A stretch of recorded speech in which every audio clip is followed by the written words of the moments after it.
通的消息，中秋连假交通消息公路总局为9月12起，也就是中秋节前一天一直到15，设各种坐客运的优待办法。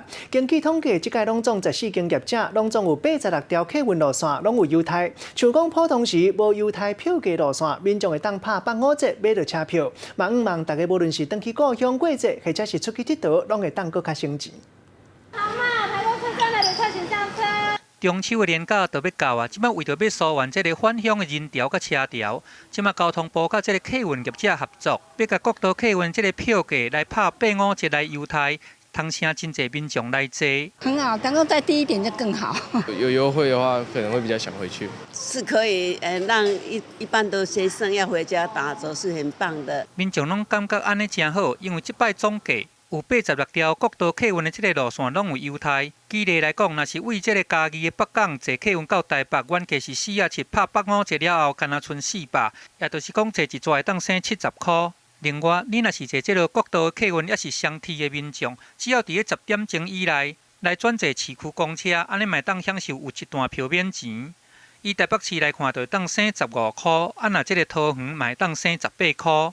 若讲坐这个国道客运也是双 T， 尾仔过来转坐这个公路客运，安尼嘛当省这个基本的里程22块。国道客运的业者就讲，这款优待票价会当来刺激较侪人来坐。